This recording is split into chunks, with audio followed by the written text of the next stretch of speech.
Hi everyone, কেমন আছো? আশা করছি সবাই খুব ভালো আছে। আজকে একটা নতুন রেসিপি শেয়ার করছি, একদমই নতুন, বাড়িতে প্রথম বানানো হচ্ছে। তো এখানে বানাচ্ছে মা মিষ্টি দই বাড়িতে খুব সহজ পদ্ধতিতে। এখানে 1 প্যাকেট 500 দুধ নিয়ে নিয়েছে, আর এখানে একটু টক দই নিয়ে নিয়েছে। টক দইটা জল ঝরাতে রেখে দিয়েছিল, তারপর এখানে ক্যারামেল তৈরি করছিল। তো এই দেখো, একটা ননস্টিক তাওয়া নিয়েছে, ননস্টিক তাওয়ার মধ্যে একটু চিনি দিয়ে দিল।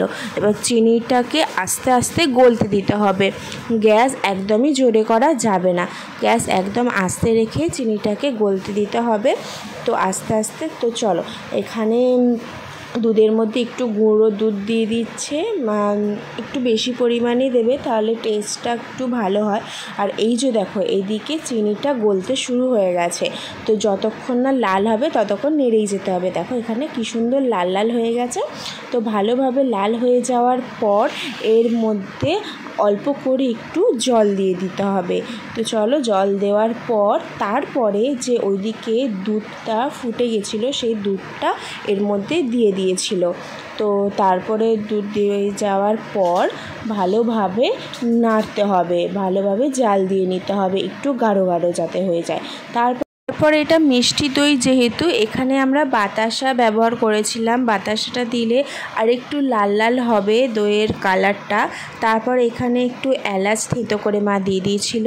তারপর এই যে দেখো, ফুটতে ফুটতে কতটা গাঢ় হয়েছে দুধটা। এরকম গাঢ় হয়ে যাওয়ার পর তোমরা একটা বাটিতে নাবিয়ে নেবে। নাবিয়ে নেওয়ার পর একটু ঠান্ডা করতে হবে, ঠান্ডা করে তারপর দইটাকে ভালোভাবে আমরা ফেটিয়ে নিয়েছিলাম। ফেটিয়ে নিয়ে যখন হালকা ঠান্ডা হয়ে যাবে, দইটা দুধটার মধ্যে দিয়ে দিতে হবে, দিয়ে ভালোভাবে মিশিয়ে নিতে হবে, যাতে কোনো দানা ভাব বা কিছু না থাকে। তো চলো আমরা ভালোভাবে মিশিয়ে নিই, তারপর আবার আসছি। তারপর গ্যাসের ওপর একটা কড়া বসিয়ে নিয়েছে বড় দেখে, তার মধ্যে একটু জল দিয়ে জলটা ফুটতে দিতে হবে। তারপর ওই দুধের বাটিটা বসানোর জন্য একটা স্টিলের র্যাক বসিয়ে নিয়েছিলাম।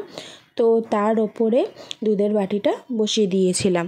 তারপরে ওটা একটা ভালোভাবে চাপা দিয়ে নিতে হবে, যাতে না কোথাও থেকে কোনো হাওয়া বেরিয়ে যায়। তার ওপর কড়াটাও একটা কিছু চাপা দিয়ে দিয়েছিলাম। তো চাপা দেওয়ার পর 10-15 মিনিট ওটা হতে হবে। তারপরে ওটা হয়ে যাওয়ার পর ওখান থেকে বার করে ফ্রিজে একটু রাখতে হবে। রাখার পর বার করে যখন দেখলাম দইটা এতটা সুন্দর বসেছে, তো দেখে খুবই ভালো লাগলো। দেখো এখানে মা কেটে তোমাদের দেখাচ্ছে যে কতটা ভালো দইটা বসেছে।